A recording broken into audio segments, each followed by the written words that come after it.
ठीक हो बेटा सब लोग? Yes sir. दिव्यांशी ठीक हो? आज सब लोग बहुत कम आए हैं। कौन कौन व्रत है आज? हाथ उठाओ। वाह भाई, झूठे हाथ उठा दो, केला नहीं दे देते सब काम। हाथ नीचे करो, वेरी गुड।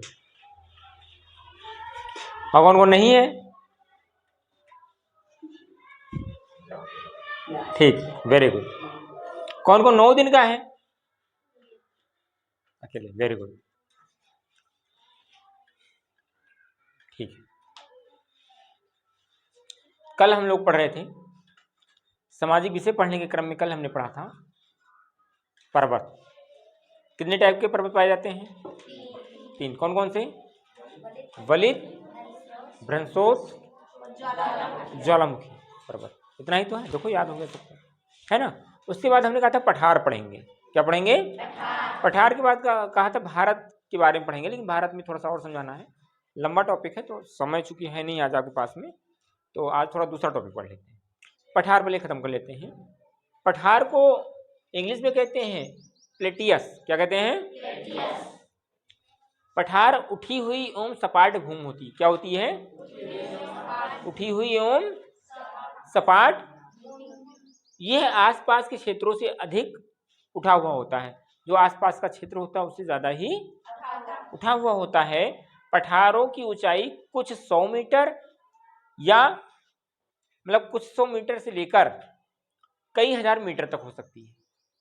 कितना? मतलब कई 100 मीटर से लेकर कई हजारों मीटर तक हो सकती है। ठीक है बेटा। तिब्बत का पठार, किसका? हाँ, विश्व का सबसे ऊंचा पठार है। एक जीके मिला आपको कि पठार अगर पूछा जाए कि कौन सा पठार सबसे ऊंचा पठार है तो कौन सा है? तिब्बत का पठार। अगर हम जीके लिखा तो मैं 8-10 लिखा पाता। इसमें से बहुत ज्यादा क्वेश्चन पूछे जाते हैं आपके।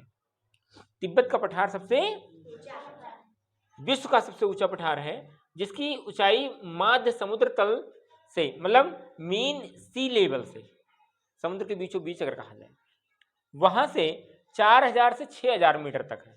बताओ, 4000 से 6000 मीटर तक है। अफ्रीका का पठार, दूसरा पठार कौन सा आता है? सोना एवं हीरो के खनन माइनिंग के लिए प्रसिद्ध है। मतलब जो कहा जाए अफ्रीका, हमने एक दिन और पढ़ाया था जब आपको अफ्रीका, जब आपको क्या पढ़ा रहा था, महाद्वीप पढ़ा रहा था, तब बताया था कि वहां से अफ्रीका में भले ही बहुत ज्यादा दिक्कत होता हो, रहने खाने में अनाज ना होता हो, पर वहां पे हीरा मिलता है, सोना मिलता है। वहाँ के पठारों से, वहाँ के पहाड़ों से, वहाँ के मतलब गुफाओं से, पहाड़ों से क्या क्या मिलता है? सोना मिलता है, हीरा मिलता है, जो कि आपके यहाँ पर बहुत बेशकीमती है। बेशकीमती है, बहुत महंगा है। 1 किलो सोने का दाम कितना है? क्या 50 रुपया, लाख, करोड़? और अगर इस समय 10 ग्राम सोने का दाम कितना है? 75,000 रुपये में हो गया है। बहुत महंगा हो गया सोना 10 दिन के बीच में। सोना ना खाली सपना हो जाएगा, है इतना महंगा कौन लेगा? 75,000 रुपये में सोना है लगभग। तो 10 ग्राम का, 100 ग्राम का कितना हो गया? अगर 75,000 रुपया 10 ग्राम सोने का दाम है तो 1 किलो का दाम अभी हमको बताना, ठीक, जोड़ के बताना। ठीक है, आगे पढ़ते हैं। क्या है जो बताया गया? अफ्रीका का पठार सोना एवं हीरो के खनन अर्थ माइनिंग के लिए प्रसिद्ध है। भारत में छोटा नागपुर, नागपुर कहां पड़ता है? किसी को पता है? नागपुर मुंबई के आगे। कहां पर? छोटा नागपुर के पठार में लोहा, कोयला तथा मैंगनीज के बहुत बड़े भंडार पाए जाते हैं। सोना चांदी नहीं पाया जाता है, लोहा पाया जाता है और कोयला पाया जाता है और मैंगनीज के बहुत बड़े भंडार पाए जाते हैं। हमको उसकी भी बहुत ज्यादा कीमती है वो। लोहा, लोहे से तो सारा सामान बना है ना। कोयला, कोयला का क्या उपयोग है? हाँ, तमाम प्रकार के हमको ऊर्जा बनाने काम में आता है। और मैंगनीज, ये यहाँ तक पठार खत्म हुआ, इसके आगे नहीं पढ़ना है। फिर हमको पढ़ना है जलवायु। क्या पढ़ना है बेटा? जलवायु को इंग्लिश में क्लाइमेट कहते हैं। क्या कहते हैं? क्लाइमेट। जलवायु किसी स्थान पर अनेक वर्षों में मापी गई मौसम की औसत दशा को जलवायु कहते हैं। क्या होता है? जलवायु किसी स्थान पर अनेक वर्षों में 2010 में क्या था, 11 में क्या है, 12 में क्या है, 13 में क्या है, 14 में क्या है, 15 में क्या है, ऐसे से कई वर्षों का माप वहां पर होता है। क्या होता है? कहते नहीं बहुत लोग कि अरे मैं 10 साल से यहां पर हूं, मुझे पता है सब। 10 साल से रहने मतलब क्या हुआ कि 10 साल का इनको अनुभव है ना। तो वही चीज कहा गया है कि जलवायु किसी स्थान पर अनेक वर्षों में मापी गई मौसम की औसत दशा को जलवायु कहते हैं। क्या कहते हैं? भारत की जलवायु को मोटे तौर पर मानसूनी जलवायु कहा जाता है। कौन सा जलवायु कहा जाता है? कौन सा ऐसा देश है जिसकी जलवायु को मानसूनी जलवायु कहा जाता है? या मानसूनी जलवायु किस देश में होता है? भारत में होता है। क्या होता है? मानसून शब्द जो है अरबी भाषा के मौसिम, किससे? मौसिम ना कहते, मौसिम से लिया गया है। किससे? हाँ, अरबी भाषा के मौसिम से लिया गया है। किससे लिया गया बेटा? है ना, जिसका अर्थ होता है मौसम। क्या होता है? मौसम।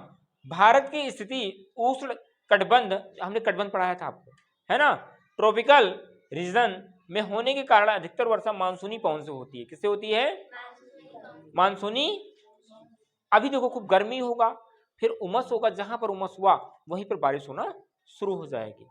सबसे ज्यादा उमस कब होता है? देखो गर्मी अभी भी हो रहा है, धूप बहुत तेज हो रहा है, पर कमरे में बैठे सुकून है। ये गर्मी हमको भी नहीं खलती है।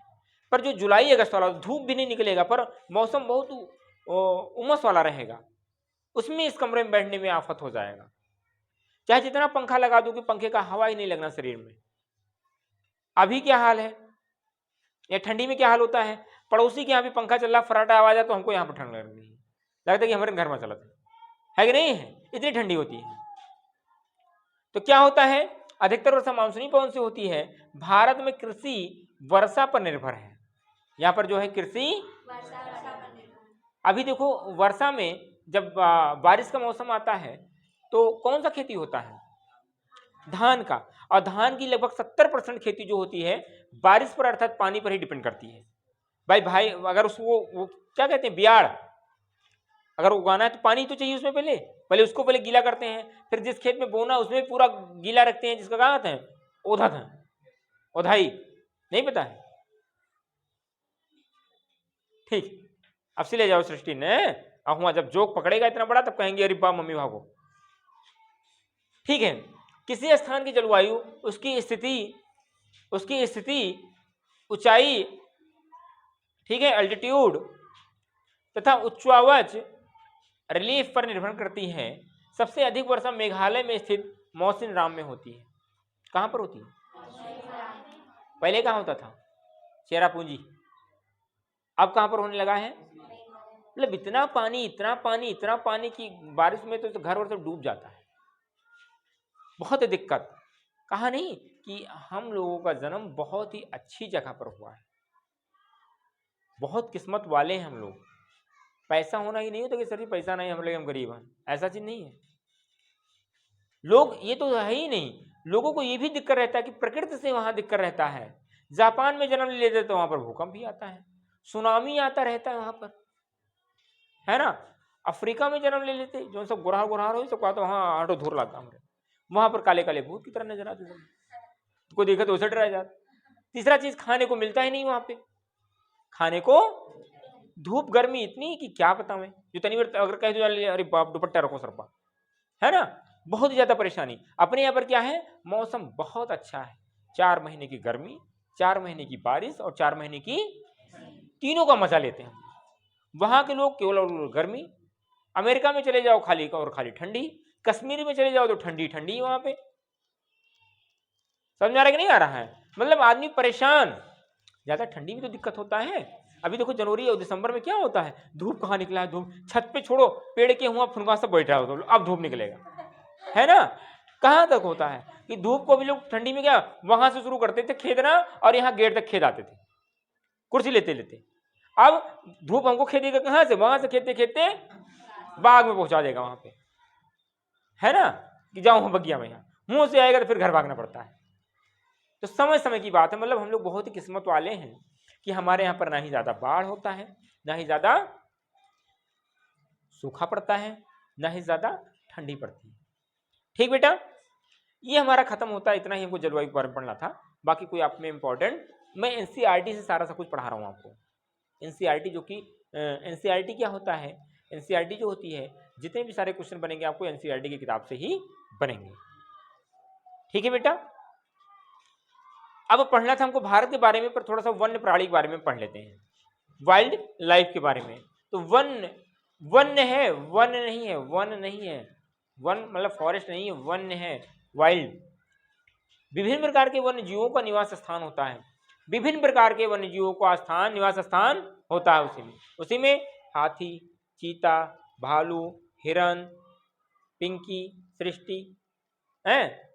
ठीक है, तमाम प्रकार के जानवर रहते हैं उसमें, बंदर भी रहते हैं, बंदरिया भी रहती है, बंदरिया ना खुश हो गए सब, हमारो बात करते हैं सर लोग हैं। ठीक, वेरी गुड, हंसते खेलते पढ़ो यार, जिंदगी में कुछ है नहीं। तो विभिन्न प्रकार के वन्य जीवों का निवास स्थान सबको पता है, कोई इसमें बताने की जरूरत नहीं, समझाने की जरूरत नहीं, इतना समझ में आया। कौन कौन से जानवर रहते हैं? हाँ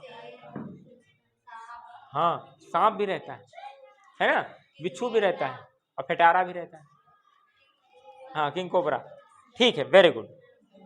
तो बाघ हमारा राष्ट्रीय, इसलिए मैंने एक लाइन में समाप्त कर दिया, इसमें आप लोग जानते हो, है ना। वन अर्थात बाघ अर्थात टाइगर हमारा राष्ट्रीय, बहुत लोग चीता को बता देते हैं हमारा राष्ट्रीय पशु है। हमारा राष्ट्रीय पशु क्या है? बाघ है। टाइगर जिसकी इंग्लिश होती है, लायन नहीं होता है। ठीक है, ये देश के विभिन्न भागों में पाया जाता है। कहाँ पाया जाता है? एक गुजरात का जंगल है गिर, क्या है? गिर वन में एशियाई शेरों का निवास है। किसका? ठीक है बेटा, यहाँ पर शेर ही पाए जाते हैं। यहाँ पर जाने पर लोग जाओगे तो हंसते खेलते, वहां से आओगे तुम कहाँ आओगे रोते गाते, जो उनको लाएंगे वो रोते गाते लाएंगे, है ना। तो बहुत ही दिक्कत, बाघ ऐसे घूमते रहते हैं सड़क पर, यहाँ पर आदमी नहीं घूमते रहते हैं ऐसे, वहाँ बाघ घूमते रहते हैं। मिल आज आ गया भोजन मेरे लिए, प्रभु साक्षात उतर है। जैसे भी आपको 500 का नोट पड़ जाए रास्ते में, आज भूखी रहना, आज माता जी में कृपा के 500 का नोट में दे दी। जिसका गिर गया होगा बेचारे का, उसका क्या हुआ होगा?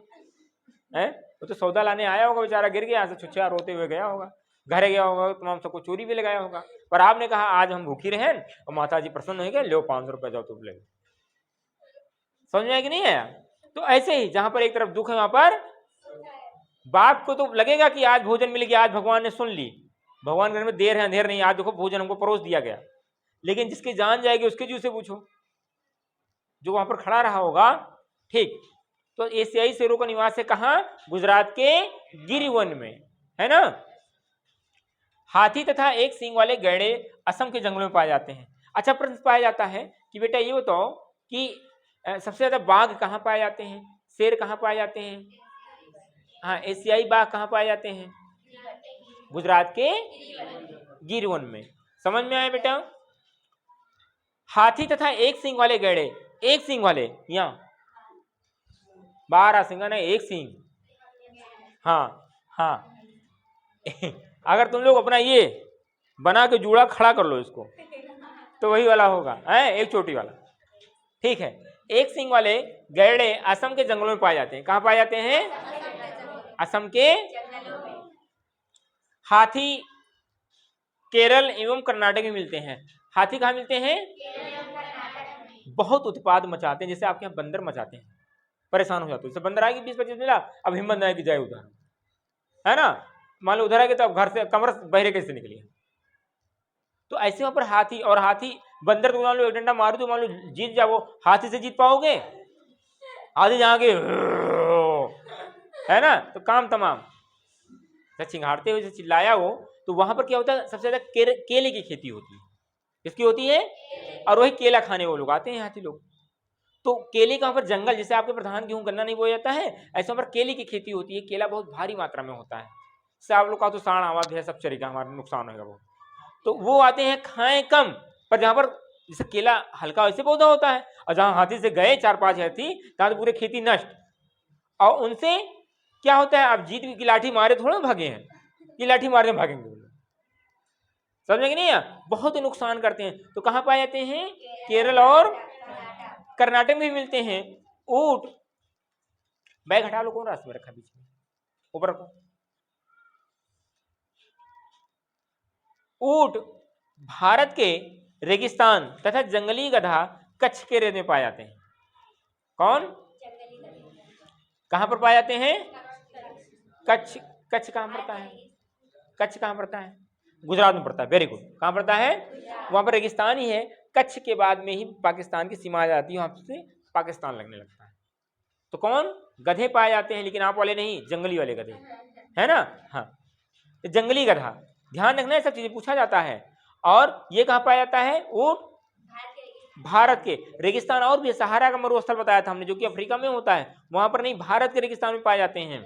और रेगिस्तान में, रेगिस्तान का जहाज ऊंट को ही कहा जाता है। किसे कहा जाता है? जंगली बकरी। किसको? हिम तेंदुआ। तेंदुआ क्या होता है? तेंदुआ भी बाघ की तरह ही होता है, बहुत खतरनाक, घुट्टी पकड़ते हैं, है ना, बहुत समझो शेर ही होता है तेंदुआ भी। भालू आदि हिमालय के क्षेत्र में पाए जाते हैं। कहां पर पाए जाते हैं? भालू भी शाकाहारी होता है कि मांसाहारी होता है? लेकिन पहाड़ों पर वो शाकाहारी नहीं होते हैं, हाँ, सर्वाहारी होते हैं। हिमालय के क्षेत्र में पाए जाते हैं। भारत में पक्षियों को भी एक ऐसी प्रचुरता है, पक्षी भी ऐसे पाए जाते हैं। और पक्षी की बात आ गई तो भी जान लो कि भारत का राष्ट्रीय पक्षी कौन सा है? मोर है। Very good. भारत में सांपों की भी बहुत ऐसी प्रचुरता है। भारत में मतलब कहने मतलब है कि हमारे भारत देश में सांप भी कई प्रकार के पाए जाते हैं, बहुत ज्यादा मात्रा में पाए जाते हैं। कौन कौन सा? तो टोड़हा, दूसरा कौन सा? मधवा, धमिना, लोहारिन, गंडाइस, नैन्सी, मानसी, अजगर, हाँ अजगर पाया जाता है, पाइथन से कहा जाता है। लेकिन जो अगर सांपों की बात की जाए तो सबसे हाई क्वालिटी की बात करते हैं, किंग कोबरा और करैट, करैत कहते हैं, बहुत ही विषैले होते हैं। अगर एक बार मार दें तो राम नाम सबको याद आ जाए कि राम भगवान का नाम ही सत्य है, बाकी सब दुनिया में मिथ्या है, मिथ्या है ना। हाँ, तो ये जानना ठीक है। अब तो इसमें कुछ बताना नहीं, सांपों के बारे में पता ही आपको कि सांप हमेशा शाकाहारी होते हैं, है ना। सांप के अकेले, और दूध कौन पीता है? तो शाकाहारी नहीं हुआ, सर्वाहारी होता। Very good. ठीक है, अब थोड़ा पक्षियों के बारे में पढ़ लेते हैं। कुछ पक्षी पिंटेल बतख, क्या? कार्लियो, नाम भी नहीं सुने होंगे सब लोग। फ्लेमिंगो, ओस्प्रे, लिटिल स्टिंड प्रत्येक वर्ष सर्दी के मौसम में हमारे देश में आते हैं। कब आते हैं? सर्दी के मौसम में आते हैं। सबसे छोटी लिटिल स्टिंट, जिसका वजन मात्र 15 ग्राम, क्या नाम है? लिटिल स्टिंट, सबसे छोटी पक्षी लिटिल स्टिंट, मात्र 15 ग्राम। 15 ग्राम कितना हो गया? ये घड़ी भी ज्यादा होगा जो मैं पहना हूं, है ना। 15 ग्राम का होता है। आर्कटिक प्रदेश से 8000 किलोमीटर की दूरी तय करके भारत आती। सोचो 15 ग्राम की है, अगर आंधी चल जाए तो उड़ जाए। कहां से आती है? 8000 किलोमीटर की दूरी तय करके भारत आती है आर्कटिक देशों से। समझे कि नहीं समझे? 15 ग्राम कोई वजन थोड़ा ही हुआ, है ना। कि अगर आंधी चल जाए तो उड़ जाए, उसका पंख ही ना काम करे, फिर भी वो मेहनत करके आती है, 8000 किलोमीटर भारत आती है। प्रत्येक वर्ष अक्टूबर माह का पहला सप्ताह वन्य जीव सप्ताह के रूप में मनाया जाता है। एक जी के और मिला कि प्रत्येक वर्ष का अक्टूबर माह का जो प्रथम सप्ताह होता है वो वन्य जीव सप्ताह के रूप में मनाया जाता है। कब? अक्टूबर माह का पहला सप्ताह, ठीक है। हाँ, प्रवासी पक्षी भी पूछा जाता है बहुत ज्यादा। प्रवासी पक्षी कौन है?